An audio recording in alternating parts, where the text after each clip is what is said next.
Buenos días, hermanos, amigos que nos visitáis. Damos gracias al Señor por el tiempo que hemos podido tener para adorar su nombre, cantarle, alabarle, leer su palabra también. Y ahora vamos a tener un tiempo para meditar y profundizar un poco más en ella, en la palabra de Dios, en la revelación que Dios nos ha dado y nos ha dejado para que nosotros podamos conocerle y entenderle. Vamos a estar tratando en esta mañana el Evangelio de Juan. Evangelio de Juan, capítulo 1, de los versículos del 9 al 13. ¿Cómo reaccionas a la luz verdadera? Así es como he titulado este sermón o predicación. ¿Cómo reaccionas a la luz verdadera?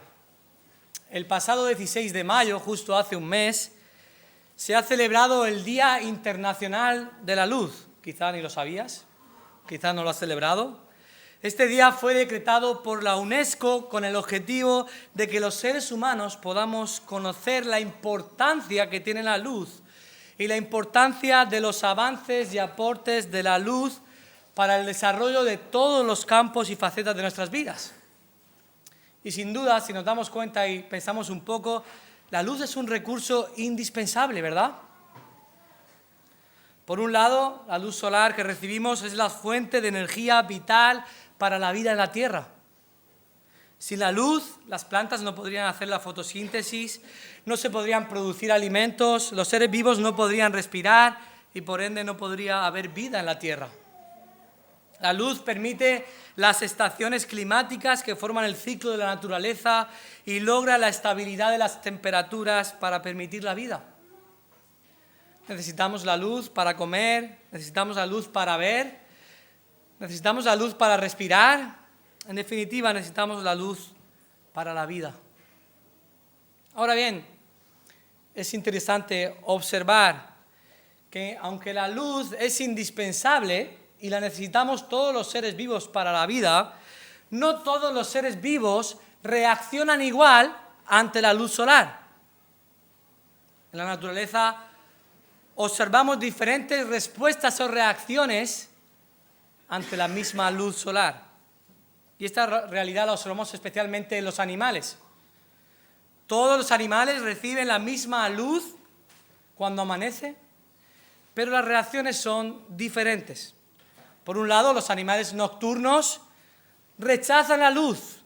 Cuando amanece, huyen y se esconden en sus cuevas. Huyen a sus guaridas a la espera de que la luz se vaya de nuevo. Su metabolismo no está preparado para la luz, sus ojos no pueden soportarla. Pero por otro lado, los animales diurnos, el otro grupo, están esperando ansiosos a que amanezca. Y ya los pájaros, al comienzo de la mañana, antes de que salga el sol, ya anuncian y cantan el comienzo del amanecer. Están esperando a que salga la luz para salir de sus guaridas, de sus cavernas. Ellos quieren la luz, disfrutan de la luz, aman la luz y viven en la luz. Por tanto, podemos ver de alguna manera que la luz solar divide a los animales en dos grandes grupos. Por una parte, diurnos y por otra parte, nocturnos. Y esta analogía de la luz y las tinieblas es la que utiliza la palabra de Dios, y en concreto en este primer capítulo Juan, para hablarnos de una realidad espiritual. Lo que pasa en el mundo físico con el sol, pasa en el mundo espiritual con Jesús. Juan va a presentar a la luz verdadera, una luz que alumbra a todo hombre. Pero vamos a ver que hay dos reacciones diferentes ante esa misma luz. Por un lado, va a haber hombres, personas que rechazan y odian la luz. Y por otro van a haber personas que reciben y disfrutan de la luz. La reacción de cada cual a la luz es crucial, es vital, porque en definitiva, cómo reaccionan ante la luz va a determinar su destino eterno. Va a determinar su vida. No hay un tercer grupo, no hay una tercera opción, no hay una reacción intermedia ante la luz. O se rechaza la luz o se recibe la luz. Y esto es lo que nos va a mostrar Juan en el capítulo 1, versículos del 9 al 13. Y vamos a ver en concreto dos reacciones diferentes a la misma luz verdadera. Dos reacciones diferentes a la misma luz verdadera. Fijaros, capítulo 1 y versículo 9, dice allí la palabra de Dios: aquella luz verdadera que alumbra a todo hombre venía a este mundo. En el mundo estaba y el mundo por él fue hecho, pero el mundo no le conoció. A lo suyo vino y los suyos no le recibieron. Mas a todos los que le recibieron, a los que creen en su nombre, les dio potestad de ser hechos hijos de Dios, los cuales no son engendrados de sangre, ni de voluntad de carne, ni de voluntad de varón, sino de Dios. En estos versículos vemos dos reacciones diferentes a la misma luz verdadera. La primera reacción la encontramos en los versículos 9 al 11. Y la primera reacción es rechazar la luz verdadera. Rechazar la luz verdadera. Acabamos de leer en el versículo 9, aquella luz verdadera que alumbra a todo hombre venía a este mundo. En el mundo estaba y el mundo por él fue hecho. ¿Y qué dice el texto? Pero el mundo no le conoció. Versículo 11, a lo suyo vino y los suyos no le recibieron. Hermanos, debemos tener en cuenta quién está escribiendo estas palabras. Juan está escribiendo este evangelio y todo el evangelio en concreto con un propósito. Él quiere dejar por escrito un registro de lo que él mismo vivió al lado de Jesús. Él pasó aproximadamente 3 años con él, escuchó de él, vio sus milagros, aprendió de sus enseñanzas. Él fue un testigo ocular de la vida de Jesús, fue testigo de su vida, fue testigo de cómo le crucificaban, fue testigo de cómo resucitó. Además, vemos en la Escritura que Jesús tenía una relación especial y un trato especial con este discípulo. Recibió probablemente enseñanzas que otros no recibieron, recibió en primera persona la vida y enseñanza de su maestro. Él recibió la luz y reaccionó positivamente ante ella. Y ahora, cuando escribe estas palabras, quiere dejar por escrito aquello que vivió, aquello que experimentó, aquello que creyó y cómo él siguió a Jesús. Y él quiere que cuando los lectores lean este evangelio, cuando nosotros vayamos a leer estas palabras, quiere que nosotros también podamos reaccionar positivamente a la luz. Quiere que nosotros también podamos creer y seguir a Jesús. Y esto lo resume en el capítulo 20 y versículo 31. Cuando vamos allí, ahí se resume el propósito de todo el evangelio. Dice, pero estas cosas, estas se han escrito para que creáis que Jesús es el Cristo, el Hijo de Dios, y para que creyendo tengáis vida en su nombre. Este es el propósito de Juan, que puedas creer en Jesús, que puedas reaccionar positivamente. Ahora, teniendo en cuenta este propósito, nos acercamos a estos versículos que hemos leído y Juan va a describir cuál va a ser la reacción natural del ser humano ante la luz verdadera. El ser humano va naturalmente a rechazar la luz verdadera. ¿Quién es esta luz verdadera? Bueno, ya lo hemos dicho, pero si lo observamos en el contexto inmediato, se está refiriendo a Jesús. Fijaros en el versículo 4 de este mismo capítulo 1, dice, en él estaba la vida.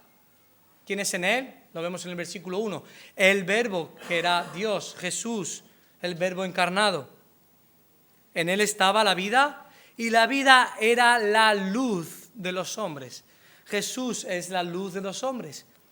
Además, más adelante, él mismo se declara como la luz del mundo. En Juan capítulo 8 y versículo 12 dice, yo soy la luz del mundo.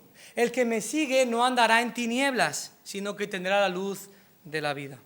Jesús es la luz verdadera. La función y el propósito de esta luz verdadera, según vemos en el versículo 9, es alumbrar a todo hombre al venir a este mundo. Así como cuando amanece vemos el sol salir sobre la tierra, comienza a iluminar primero las montañas, después va iluminando los valles hasta que ilumina todo. Jesús es esa luz que vino para alumbrar las tinieblas. Ahora es importante entender que no está diciendo que la luz alumbra a todos los hombres en un sentido de que salva a todos los hombres al venir. No es posible. No está hablando de una salvación universalista, que el hecho de que viniera Jesús ya todo el mundo va a ir al cielo. De hecho, aquí encontramos dos reacciones diferentes. Unos que rechazan para condenación y otros que la reciben para salvación. No está hablando de una iluminación para salvación. Lo que quiere decir el apóstol es que Jesús se reveló, salió, alumbró a todos los hombres, se mostró ante todos los hombres. Pero la luz solo ilumina de una forma salvífica, salvando a los creyentes que la reciben. Jesús venía a este mundo para revelarse al hombre, pero para salvar a los suyos, a los que creen. Ahora bien, en el versículo 10, Juan quiere dejar claro que el hecho de que viniera a este mundo no significa que Jesús fuera un agente externo o extraño que venía de un lugar inhóspito, desconocido, venía a un lugar extraño para él, como cuando vemos las películas, ¿no? Que de repente viene un extraterrestre a la tierra. No.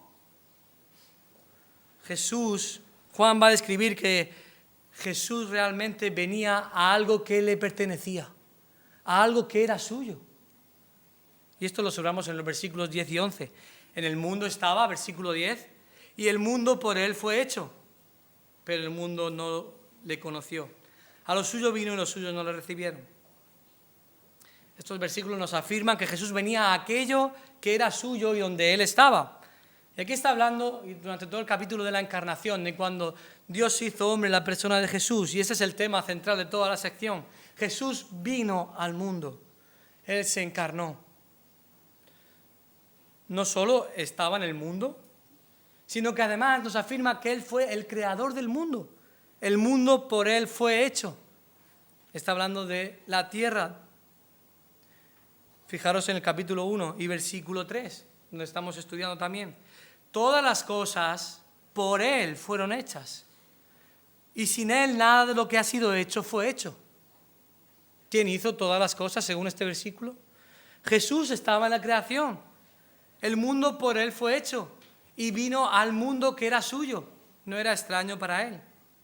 Él estaba en el mundo, Él creó el mundo, pero ¿qué sucedió también? Nos narra aquí Juan. El mundo no le conoció. Ahora la palabra mundo adquiere otro significado. Ahora mundo se refiere a la humanidad, a las personas. El mundo no le conoció. Básicamente está diciendo que el mundo le rechazó, no recibió la luz. Cuando Juan está diciendo que no le conoció, está diciendo algo muy importante. La palabra conocer en la Escritura es mucho más que un simple conocimiento intelectual. Es mucho más que saber algo sobre alguien o sobre alguna cosa. Cuando la palabra de Dios habla del conocimiento, está hablando de algo íntimo, de una relación personal, de una relación cercana, de conocer íntimamente. De hecho, se utiliza como un eufemismo para hablar de las relaciones sexuales del matrimonio. En Génesis se nos dice que Adán conoció a Eva y le dio hijos. Estamos hablando de una relación íntima, de una relación cercana. Sí que el mundo en un sentido le conoció. El mundo supo de Él cuando vino. Su fama se extendió por todos lados. Todo el mundo hablaba de Él. Sabían quién era. ¿No era este el hijo de José y María? El mundo le conoció. Incluso hoy en día vemos por muchos lados imágenes que intentan recrear a Jesús. O el mundo tiene alguna pequeña o alguna información sobre quién es Jesús, ¿verdad? Quizás es el personaje más conocido de la humanidad o que todos podemos decir algo sobre Él. Pero eso no es el conocimiento que se está refiriendo aquí. El conocimiento que se está refiriendo aquí es un conocimiento de verdad, un conocimiento íntimo, una relación personal. ¿Sabes qué? Los demonios conocen a Dios. Los demonios conocen a Jesús, pero eso no significa que van a ser salvos. Los demonios conocen a Jesús y le rechazan. Conocer de esa manera a Jesús no salva a nadie. Conocerle es tener una relación, es creer en Él, es seguir lo que Él dice, es confiar en Él, es amarle, es obedecerle, es querer ser más como Él. Ahora, ¿cuál es la reacción del ser humano cuando recibe a esta luz verdadera? Por naturaleza, el ser humano rechaza la luz, no quiere la luz. Bueno, sí, pueden conocer en un sentido informativo sobre Jesús, pero no quieren confiar en Él y seguirle. Y esto es lo que ratifica el versículo 11. ¿Qué dice el versículo 11? A lo suyo vino y los suyos no le recibieron. Lo suyo es una referencia de manera general al mundo, como vemos en los versículos anteriores de lo que está hablando. El mundo que era suyo y le pertenecía, pero a la vez Juan se refiere en concreto a la nación de Israel. Jesús nació en una nación específica, nació en Israel, nació en la nación escogida por Dios. Él nació como un judío, él cumplía las promesas de Dios, él se relacionó con los judíos, vivió como un judío, cumplió la ley de los judíos, la ley que Dios había establecido en su relación con ellos, pero su propio pueblo donde él nació, su propia nación, le rechazó. Y es increíble lo que está diciendo Juan. Cristo viniendo a lo que era suyo, a su casa, pero siendo rechazado por los suyos. Imagina que te vas de viaje de trabajo, te vas por un periodo largo de tiempo y vas para conseguir el sustento para tu familia, tu hogar que está en tu casa. Y al tiempo vuelves y te encuentras que llamas al timbre y de repente sale alguno de tus hijos o tu esposo o tu esposa y te dicen, ¿tú quién eres? No te conozco. Fuera de aquí con tus maletas. No eres bien recibido. Pensaríamos, bueno, mi familia ha cambiado, están locos. Es que no me conocen, soy el mismo. Se les ha ido la cabeza. Y esta fue la reacción de los suyos cuando Jesús vino. Dios había escogido un pueblo insignificante, un pueblo pequeño, y lo hizo para manifestar su gloria. Lo amó desde el principio a este pueblo, lo cuidó con cariño, lo bendijo, lo protegió, y ahora envía a su propio Hijo Jesucristo, y este pueblo lo rechaza hasta el punto de llevarlo hasta la cruz y crucificarle y matarle. La reacción de los suyos fue rechazar, odiar a la luz verdadera. Ahora no debemos simplemente poner la mira en los judíos y echarle la culpa a ellos de la muerte de Jesús y odiar a los judíos por ello y pensar que ellos simplemente son los culpables. La palabra de Dios nos habla de que todos los hombres somos igualmente culpables. El hombre natural hubiera reaccionado igual ante la luz. La hubiéramos rechazado porque todos estamos bajo pecado. Esa es nuestra condición. Eso es como nacemos. Dios nos ha revelado la verdad no solo sobre Él, sino sobre cómo somos nosotros. Él nos conoce mejor y conoce nuestra condición mejor de lo que nosotros nos podemos conocer a nosotros mismos. Y nos entiende mejor. Y Él sabe y nos dice que estamos en una condición caída, es decir, nacemos con una naturaleza pecaminosa, inclinada de voluntad, de deseo hacia el pecado. Nacemos con esa condición. La Biblia también lo dice como que somos ciegos espirituales, que rechazamos la luz. Todos sin excepción nacemos en tinieblas. Y es por ello que vemos numerosas guerras en el mundo. Aunque tratamos de ser buenas personas y hacer buenas cosas para los demás, no encontramos solución a este mundo, porque siempre hay problemas en los matrimonios, en las familias, con los hijos, a nivel nacional, a nivel global en el mundo. ¿Pero por qué sucede esto? ¿Por qué no todo va bien? La Biblia responde, es el propio corazón humano. El corazón humano está roto. El corazón humano está lleno de pecado. Nos equivocamos al obviar que la maldad radica y nace primordialmente en nuestro corazón. La Biblia nos muestra que las tinieblas, con esta analogía, son inherentes a todos y cada uno de los seres humanos. Fijaros, en Juan capítulo 3, versículos 19 y 20, El mismo apóstol Juan describe esta condición de pecado. Es Jesús hablando y dice, y esta es la condenación, que la luz vino al mundo y los hombres amaron más las tinieblas que la luz, porque sus obras eran malas. Porque todo aquel que hace lo malo aborrece la luz y no viene a la luz, para que sus obras no sean reprendidas. ¿Qué es lo que ama al ser humano? En su propio corazón, lo malo. Ama más las tinieblas que la luz. El incrédulo necesita la luz verdadera porque está ciego espiritualmente. Está sumido en la oscuridad, estamos sumidos en el pecado. No puede ver la luz porque el dueño de este mundo, que nos describe la Biblia, Satanás, ha cegado su entendimiento. 2 Corintios 4:4, dice así la palabra de Dios, el Dios de este siglo, Satanás, cegó el entendimiento de los incrédulos para que no les resplandezca la luz del Evangelio de la gloria de Cristo, el cual es la imagen de Dios. Piensa por un momento en el murciélago. El murciélago desarrolla su principal actividad por la noche. Vuela para alimentarse desde el atardecer hasta que vuelve a amanecer. Pero en el momento en el que el sol comienza a salir, en el momento en que la luz comienza a tocar los montes y se ven los primeros destellos de la mañana, el murciélago se encierra en la cueva o algunos van a las ramas altas de los árboles. Ahí se colocan boca abajo y se cubren con sus alas para no ver la luz. Ellos aborrecen la luz. No vienen a la luz y no pueden recibir ni disfrutar la luz. Recuerdo, no sé si fue este año pasado o el anterior, en un campamento de adolescentes, las chicas encontraron un murciélago en su habitación. Todas se pusieron a gritar, un escándalo. Pero el murciélago no se inmutaba, estaba de día. No se movía.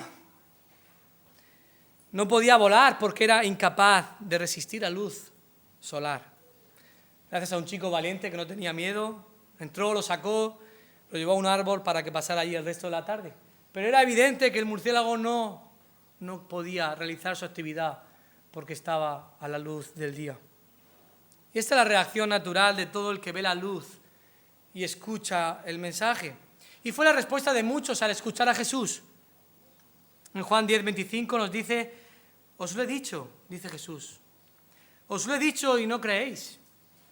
Las obras que yo hago en nombre de mi Padre, ellas dan testimonio de mí, pero vosotros no creéis, porque no sois de mis ovejas, como os he dicho.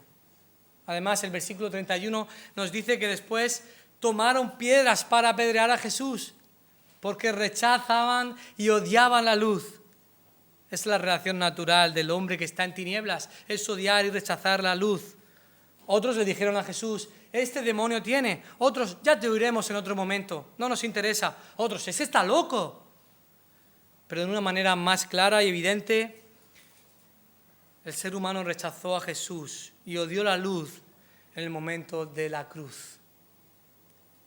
Tenían que apagar la luz de la manera que fuera. Tenían que matar a la luz porque odiaban a la luz. ¿Cuál es tu caso? ¿Vives en la luz o en las tinieblas? ¿Amas la luz o amas las tinieblas? ¿Conoces de verdad a Jesús o simplemente tienes información sobre Él? Jesús mismo nos dijo que de esto depende nuestro destino eterno. Y eres responsable y somos responsables de responder ante ello. Hemos visto en primer lugar la primera reacción del hombre natural ante la luz verdadera. La reacción es rechazar la luz. Pero ahora en segundo lugar vamos a ver la reacción sobrenatural que muestran aquellos que Dios le da al Hijo, aquellos que creen en su nombre. La reacción sobrenatural es recibir la luz verdadera. Recibir la luz verdadera. Fijaros en los versículos 12 y 13. Mas a todos los que le recibieron, a los que creen en su nombre, les dio potestad de ser hechos hijos de Dios, los cuales no son engendrados de sangre, ni de voluntad de carne, ni de voluntad de varón, sino de Dios. El texto comienza con un pero o un más también, aquí traduce la Reina Valera, y este contraste establece dos reacciones, como ya estamos viendo. Genera dos grupos claramente definidos. Por un lado, los que rechazan a Jesús y por otro lado, ahora, en contraste, los que lo reciben. Hay una buena noticia que se ofrece al pecador y es que éste puede ser capacitado para recibir la luz. Es posible que el cadáver espiritual resucite y disfrute de la luz ante la que antes era impasible e indiferente. El versículo 12 nos muestra que todos los que reciben la luz se les da la potestad de ser hechos hijos de Dios. Y esta palabra, todos, abarca a todos sin excepción. Todos los que reciben la luz llegan a ser hijos de Dios. Ahora, ¿quiénes son los que reciben la luz? Nos lo dice el versículo 12. ¿Cómo es que se recibe la luz para salvación? El texto lo afirma. Los que creen en su nombre. El medio para recibir la luz es la fe en su nombre. Juan va a enfatizar esto durante todo el Evangelio, la importancia de creer. Hay una responsabilidad personal de cada uno. Debemos responder a la luz. Pero a la vez, y como veremos luego en el versículo 13, esta responsabilidad de responder a la luz va ligada estrechamente a la soberanía de Dios y a su obra en el ser humano. De tal manera que si podemos responder a la luz es porque Dios nos da la capacidad para hacerlo. Fijaros lo que dice Juan 6:65. Por eso os he dicho que ninguno puede venir a mí si no le fuere dado del Padre. Cuando el hombre natural es transformado, cuando se cambia su naturaleza, entonces recibe la luz y la disfruta. Creer en su nombre no es simplemente de nuevo un conocimiento intelectual sobre Jesús. En el contexto judío, el nombre era algo muy importante.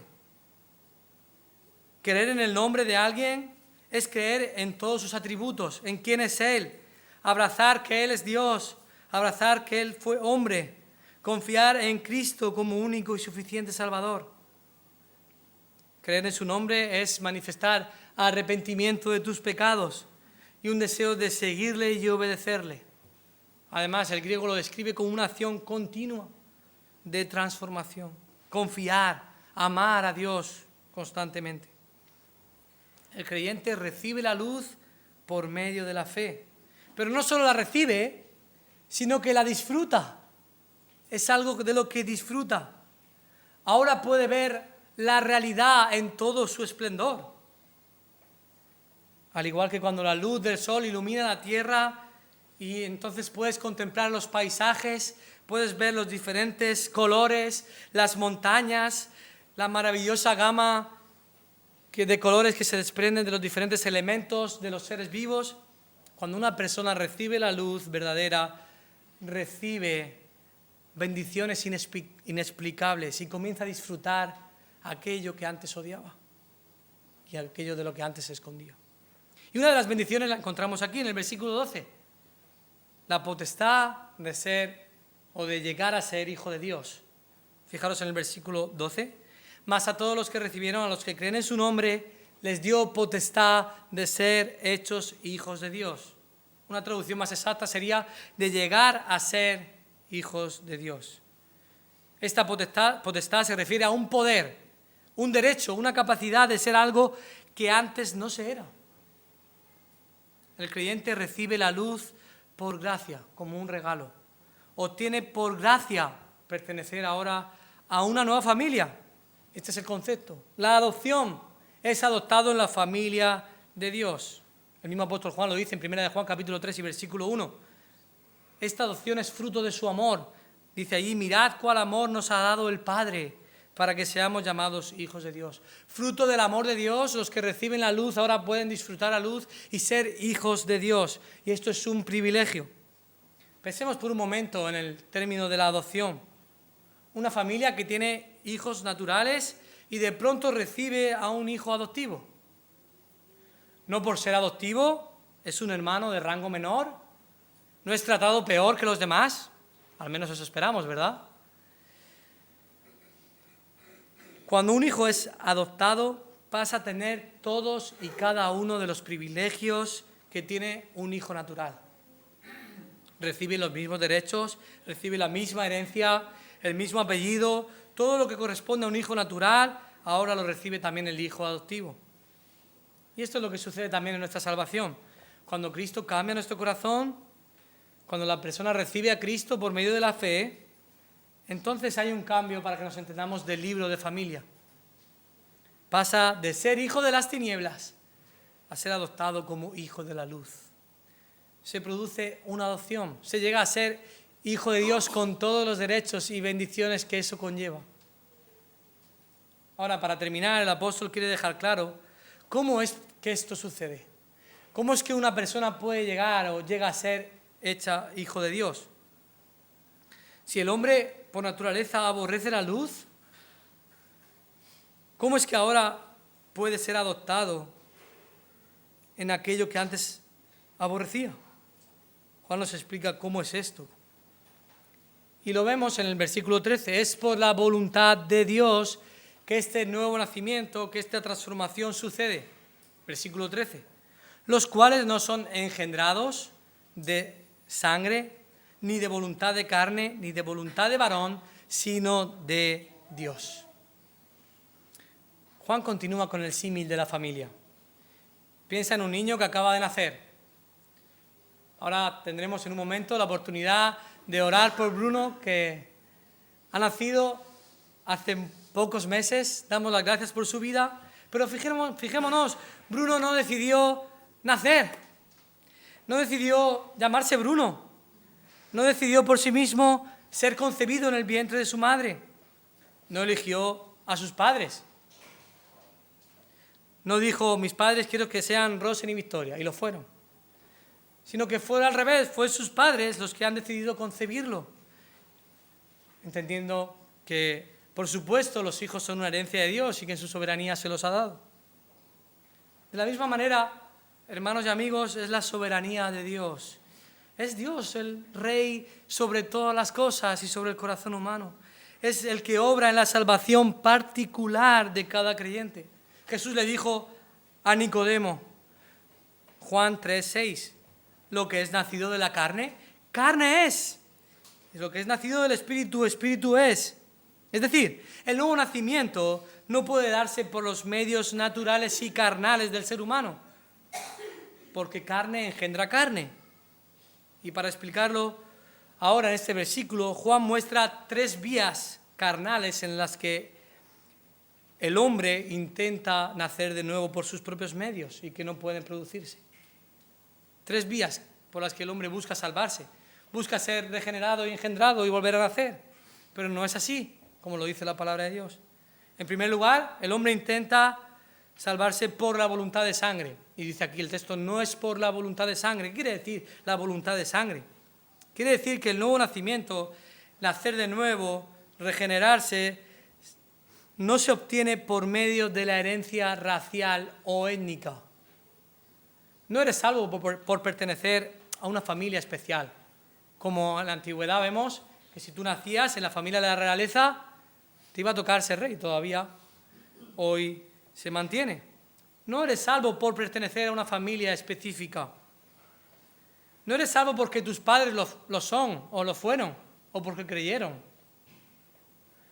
No eres salvo por pertenecer a una raza concreta, a un país concreto. No eres salvo por nacer en la cristiandad y ser parte de un país cristiano.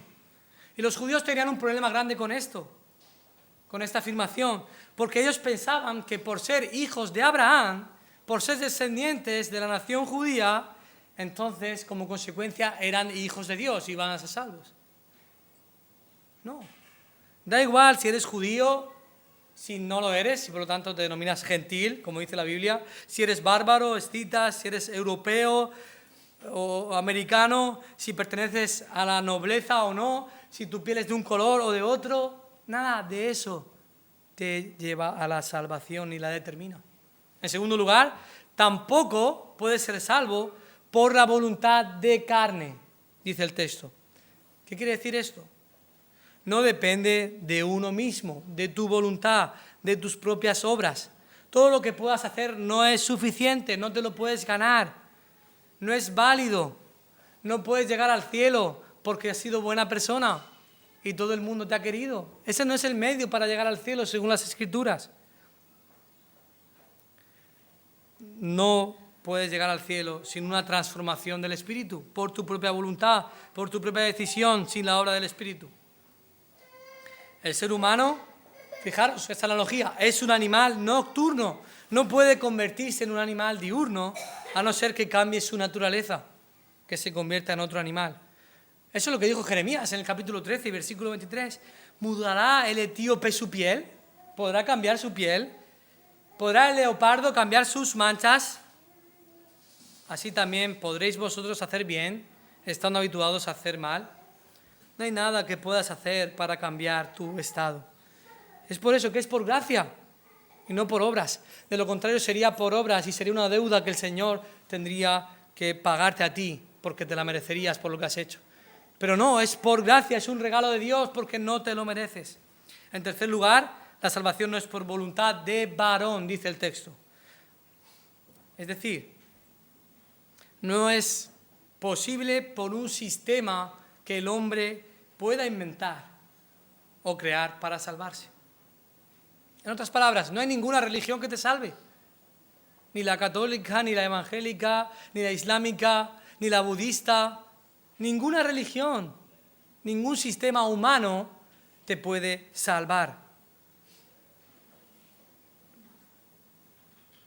En definitiva, y así es como concluye el párrafo Juan, el nuevo nacimiento es por la voluntad de Dios. La salvación es completamente de Dios, es su obra. Jesús le dijo a Nicodemo también en el capítulo 3 y versículo 8, el viento sopla de donde quiere y oye su sonido, no sabe ni dónde viene ni a dónde va, así es todo es aquel que es nacido del Espíritu. Es una obra de Dios que Él obra en su voluntad. La salvación no es una colaboración entre Dios y el hombre. El hombre necesita la intervención soberana de Dios para ser transformado y engendrado. Y esta es la grandeza de nuestro Dios. La salvación es un regalo de su gracia. Y esto hace maravilloso el Evangelio, porque no hay nada en nosotros que nos haga merecedores. Ahora tú tienes la responsabilidad de responder ante el Evangelio. La soberanía de Dios no te excusa de responsabilidad. Dios nos llama a creer, a reaccionar positivamente al Evangelio. Debemos llevar las dos verdades a la par. Si escuchas el mensaje del Evangelio, si oyes el mensaje de Jesús, vas a reaccionar. Lo natural es que rechaces el mensaje de la luz. Pero lo sobrenatural y que puede suceder si crees en Cristo es que recibas la luz y disfrutes la luz. ¿Estás disfrutando ya la luz? ¿O estás en tinieblas? ¿Estás viviendo en tu condición de pecado, sufriendo en esta vida? ¿Sigues sin esperanza? ¿Sigues sin Cristo? ¿Sigues buscando o viviendo sin sentido la vida? La luz solar divide a los animales en dos grandes grupos. La luz verdadera divide a las personas en dos grandes grupos. Los que rechazan la luz y la odian y por lo tanto están condenados, y los que reciben la luz, la disfrutan y tienen vida eterna. ¿En qué grupo estás tú? Vamos a orar.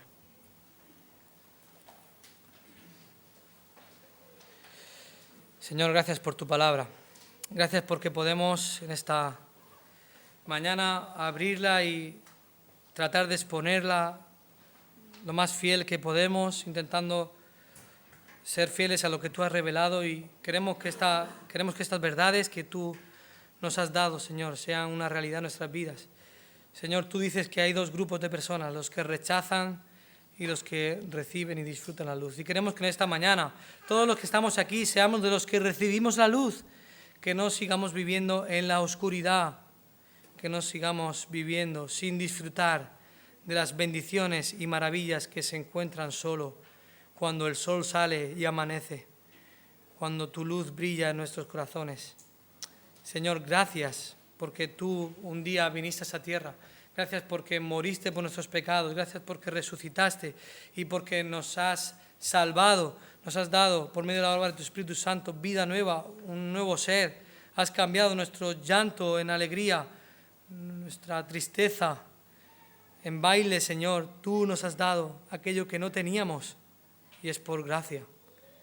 Es un regalo que no merecemos. Te damos las gracias y te damos la gloria. Y oramos que si alguna persona no tiene la luz, si no tiene a Jesucristo en su vida, pueda recibir esa luz, ser alumbrado con tu Espíritu Santo y pueda creer en Jesús, confiar en Jesús, arrepentirse de sus pecados y tener vida eterna. En el nombre de Jesús.